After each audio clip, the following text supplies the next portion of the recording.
હા, તો ટાટા કેમિકલ્સમાં Q3ના પરિણામ અને ઓપરેટિંગ પરફોર્મન્સ નબળું જોવા મળ્યું છે. રિઝલ્ટ્સની વાત કરીએ તો નેટ લોસ બુક થયો છે 21 કરોડનો, જ્યારે વાય બેસિસ પર 194 કરોડના પ્રોફિટની સામે આ વખતે 21 કરોડનો નેટ લોસ બુક થયો છે. રેવન્યુમાં પણ લગભગ 4%નો ડાઉનસાઇડ જોવા મળી છે. 3,730 કરોડની સામે 3,590 કરોડ રેવન્યુ બુક થતા જોવા મળ્યા છે વાય બેસિસ પર.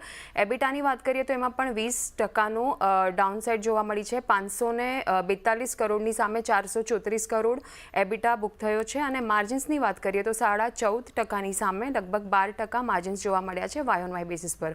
કંપનીએ 70 કરોડનો એક્સેપ્શનલ લોસ રિપોર્ટ કર્યો છે આ ક્વાર્ટરમાં, અને જે નેટ લોસ આપણને જોવા મળ્યો છે આ ક્વાર્ટરમાં તેના કારણોની વાત કરીએ તો સોડા એશ પ્રાઇઝિંગમાં ઘટાડો, high US cost, employee termination benefits અને decommissioning of the plant and machinery અને ક્લોઝર રિલેટેડ ઇન્સિડેન્ટલ એક્સપેન્સીસ જેવા કારણોના લીધે આ નેટ લોસ જોવા મળ્યો છે આ ક્વાર્ટરમાં. અને ત્યારબાદ ગ્લેન્ડ ફાર્માની વાત કરીએ તો નેટ પ્રોફિટમાં લગભગ 6.7%નો વધારો જોવા મળ્યો છે.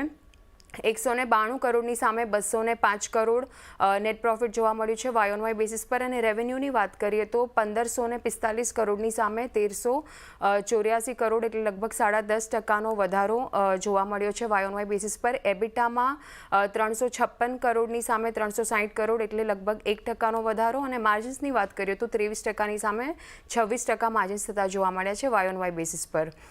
ત્યારબાદ ગ્લેન્ડ ફાર્મા પર જેફરીઝનો એક રિપોર્ટ આવ્યો છે. તેમણે અંડર પરફોર્મન્સના કોલ આપ્યા છે અને ટાર્ગેટ કટ કરીને 1350 પર શેરના આપ્યા છે.